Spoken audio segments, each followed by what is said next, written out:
औज़ुबिल्लाहि मिनश्शैतानिर्रजीम बिस्मिल्लाहिर्रहमानिर्रहीम। सईद अहमद आपकी खिदमत में हाजिर। अस्सलाम वालेकुम नाज़रीन। सब चीज़ों का हल कुरान पाक में, सब किताबों में और अल्लाह की हिकमत में उसका हल निकला हुआ है। बाकी चीज़ होती है समझने की, कोई थोड़ा समझता है, कोई ज़्यादा समझता है, कोई ज़्यादा पढ़ता है, कोई नहीं पढ़ता। तो इसी सूरत में हम आपको आज ऐसी चीज़ से आगाह करते हैं कि जिससे आप कोई कारोबार करें या घर नया बनाएं या घर में नए में जाएं या शादी कर रहे हैं तो किस महीने में करना है, बच्ची उठा रहे हैं या नूह उसको ला रहे हैं, तो इसी सूरत में बाद में ये परेशानियां पैदा हो जाती हैं। आज राह लीला के तौर पर हम आपको इस चीज़ का एक हल बताते हैं और हमारे तजर्बे में भी है और दोस्तों के तजर्बे में ये साला साल की मेहनत से और कोशिश से हम चीज़ ये इसका हल निकाला हुआ है।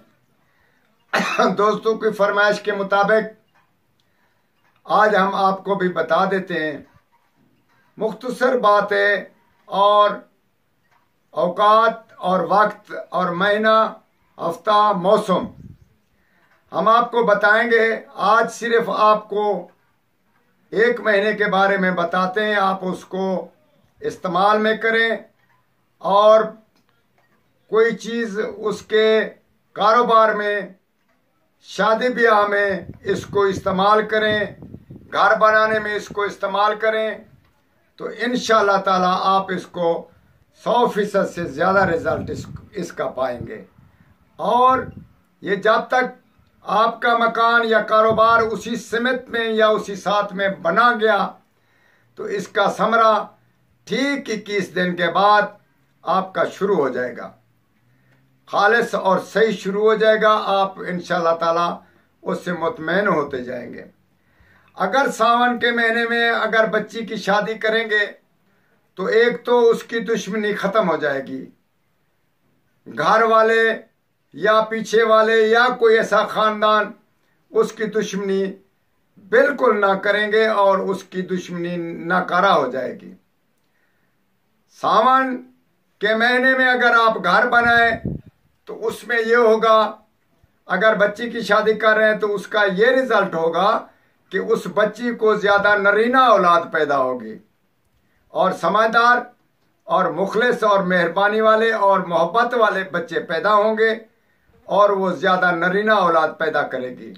अगर उसमें घर बनाया जाए, कारोबार किया जाए, तो उसमें ये होगा कि कारोबार किया तो उसमें दुश्मनी ख़त्म होगी, दोस्ती में मोहब्बत, आमदरफ्त और उठना बैठना, उसकी बिक्री बहुत ज़्यादा होगी और सुकून का काम चलता रहेगा।